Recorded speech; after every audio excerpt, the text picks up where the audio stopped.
Bonjour à tous, j'aimerais prendre avec vous un chant qui s'appelle « Descends, Esprit du Dieu vivant ».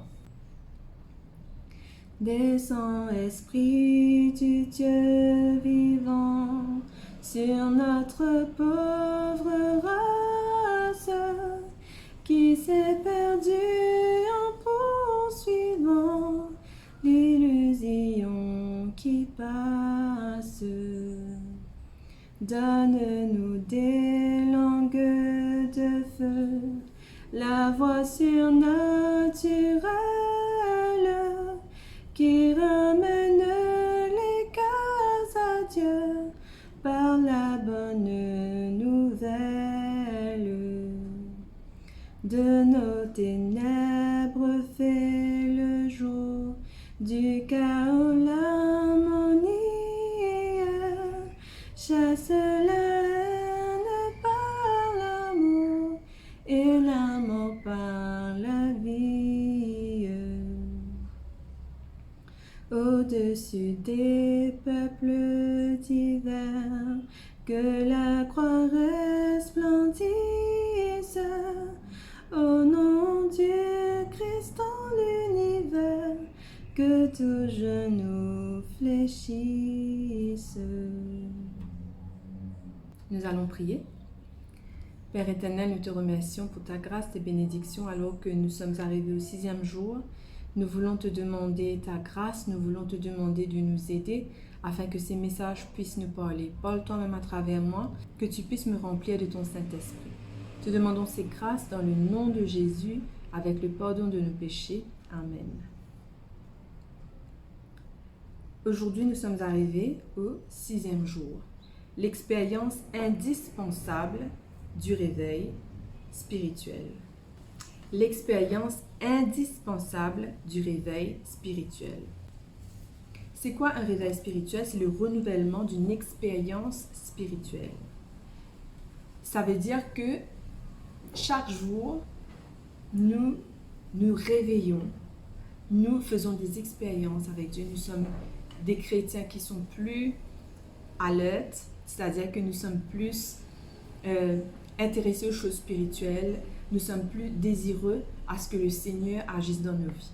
Quels sont les effets de connaître un réveil? Nous sommes remplis de joie, tout en remplis de joie.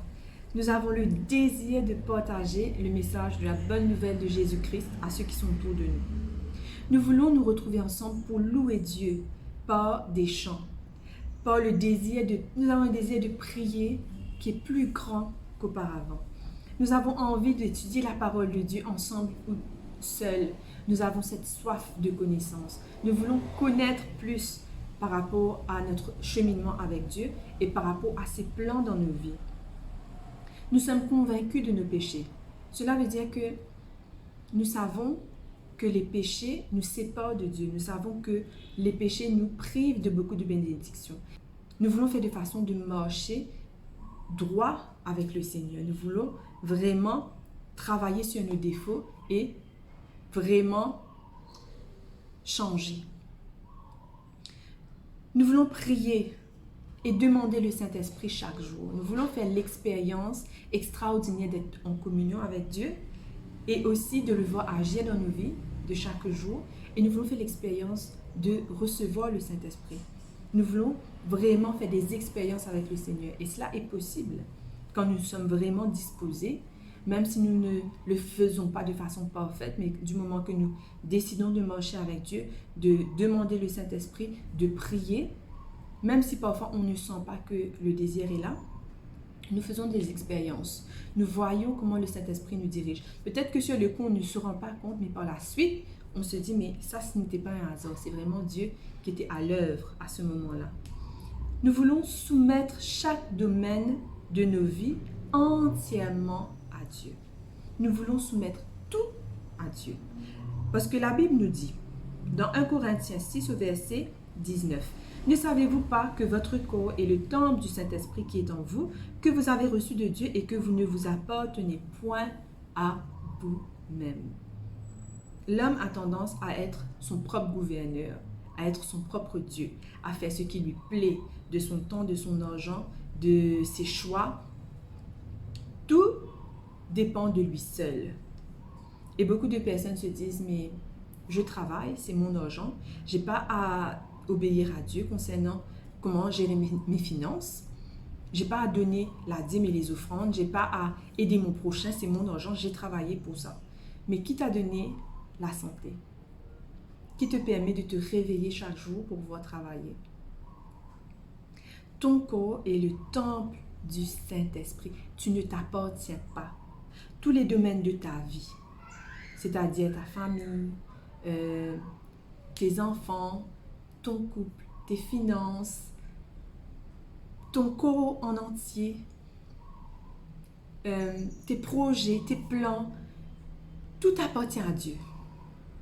Et ce n'est pas quelque chose de naturel de gouverner sur sa propre vie. Nous devons donner tout à Dieu, soumettre tout à Dieu et accepter de lui laisser diriger les choses. Parce que quand le Seigneur fait quelque chose, c'est pour le meilleur. Je peux vous dire que le moment où j'ai abandonné ma vie à Dieu, c'était vraiment le moment où j'étais en paix. Par rapport au choix de ma carrière, par rapport à mes études. Alors, toutes ces choses, je sais que Dieu m'a conduit jusque-là. Cela ne veut pas dire que c'était parfait. Cela ne veut pas dire que ma vie était en rose. J'ai connu des difficultés, mais je savais que c'était le Seigneur qui me conduisait. Quand parfois j'avais l'impression d'être seule à diriger ma vie, dans peu importe quel domaine, je me suis toujours arrêtée et je me suis dit, Seigneur, que veux-tu que je fasse? Tous les jours, c'est une communion avec Dieu par la prière. Est-ce que je suis sur la bonne voie? Est-ce que je suis en train de me tromper? Que dois-je faire? Où dois-je aller? Chaque jour, soumettre tout à Dieu. Pourquoi? Parce que Hébreux 13, verset 8 nous dit Jésus-Christ est le même hier, aujourd'hui et éternellement. Cela veut dire que le Seigneur est bon. Le Seigneur qui a créé Adam et Ève, qui a pourvu à tous leurs besoins, qui a donné tout ce qui est meilleur, parce qu'il a dit, quand il a créé Adam et Ève, tout ce qu'il avait fait était très bon. Quand il a créé Adam et Ève, il a dit c'était très bon. Et il les a créés dans un jardin où tout était magnifique et merveilleux, où il n'y avait aucune trace de péché. Dieu avait pourvu à tout pour ses enfants. Et il est le même aujourd'hui. C'est l'homme qui a fait le mauvais choix. Chaque jour, il faut tout soumettre à Dieu parce qu'il est le même, aujourd'hui et éternellement. Cela veut dire que l'éternel, Dieu, Jésus, il vit éternellement. Et la Bible nous dit l'omniscient, omniprésent, omnipotent. Il est tout puissant, il connaît tout et il est capable aussi de connaître l'avenir, le présent, le passé, ce qui fait que quand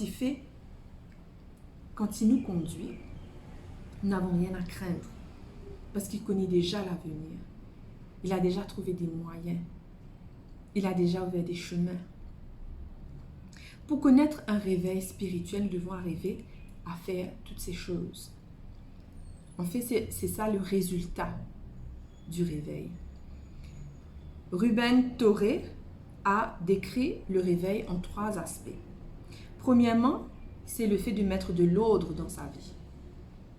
Deuxièmement, c'est persévérer dans la prière jusqu'à ce que Dieu ouvre les fenêtres du ciel pour eux. Troisièmement, c'est se mettre entièrement au service de Dieu pour gagner des âmes. Alors ça, c'est 3 aspects que Ruben Toré a dit pour résumer un réveil spirituel. Donc, d'abord, nous rendons compte des choses qui ne sont pas bonnes, qui nous empêchent d'avoir une relation avec Dieu. Et nous voulons régler cette situation. Nous voulons prier et ne pas abandonner, ne pas nous relâcher jusqu'à ce qu'on voit Dieu agir dans nos vies parfaitement. C'est pas parce que Dieu ne veut pas qu'il n'agit pas dans nos vies quelquefois. C'est parce que quand on prie et qu'on dit à Dieu d'agir dans nos vies, cela veut dire que nous lui laissons le contrôle. Mais Dieu ne peut pas être au contrôle alors que nous sommes aussi au contrôle. Nous, 2 personnes ne peuvent pas conduire une voiture. Une seule personne conduit. Et Dieu, il est désireux de nous conduire. Et ensuite, nous voulons nous mettre au service de Dieu pour gagner des âmes. Cela ne se fait pas automatiquement. Cela ne se fait pas de façon superficielle.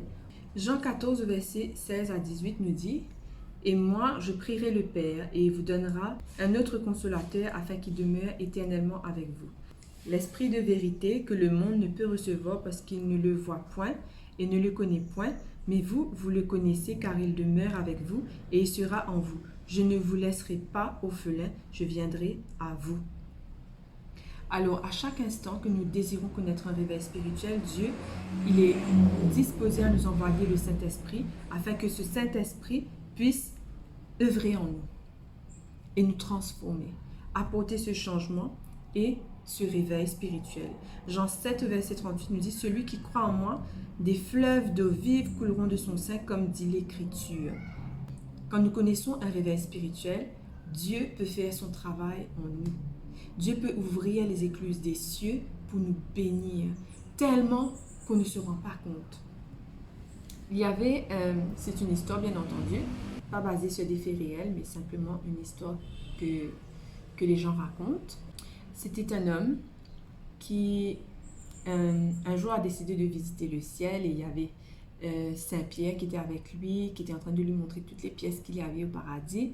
Et là, cet homme, à un moment, il va se retrouver devant une chambre immense, avec plein de boîtes, des cadeaux qui n'ont pas été ouverts. Et il va demander à Saint-Pierre: « Mais c'est quoi cette pièce-là?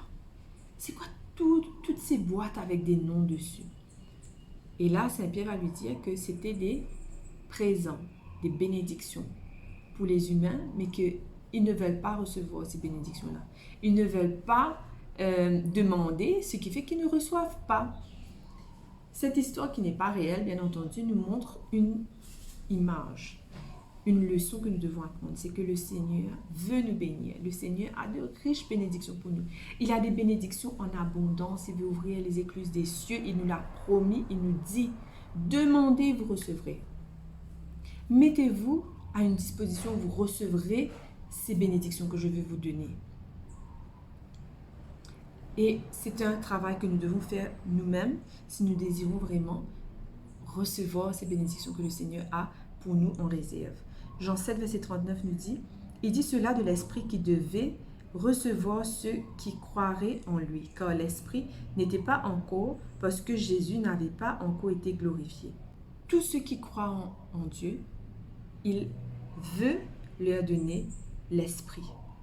Si on croit, nous recevrons le Saint-Esprit, nous recevrons ce réveil spirituel.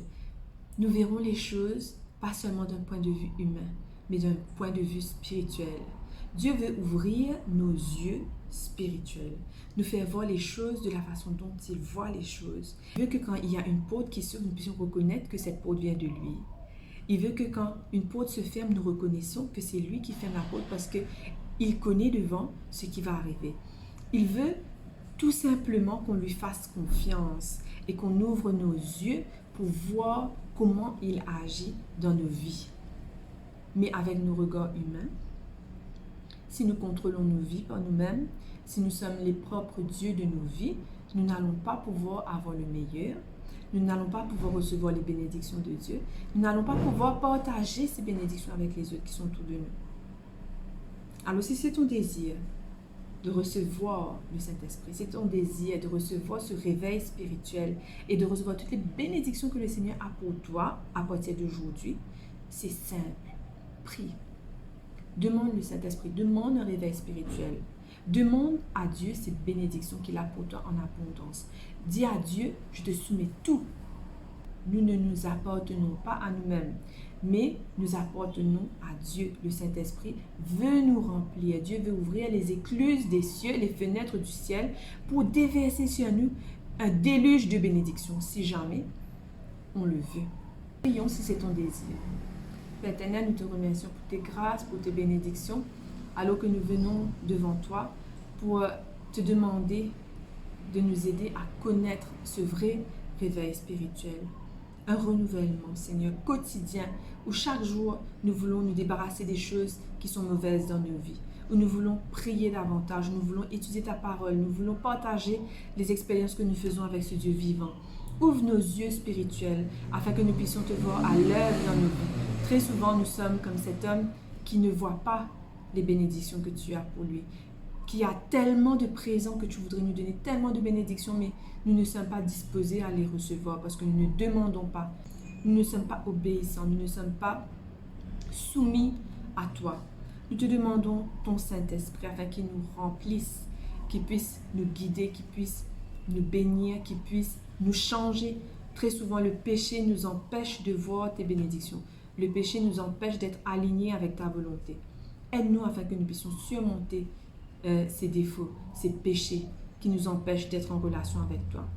Nous voulons te demander aussi de nous aider afin que nous puissions accepter ces bénédictions. Nous te demandons de déverser tes bénédictions sur nous dans tous les domaines de nos vies, dans notre travail, dans notre famille, dans nos relations, dans notre santé, notre vie de tous les jours, dans nos finances. Nous voulons tout te soumettre, Seigneur, afin que toi, Seigneur, tu puisses agir à ton gré selon ta volonté dans nos vies. Nous te remercions pour tes grâces au nom de Jésus. Amen.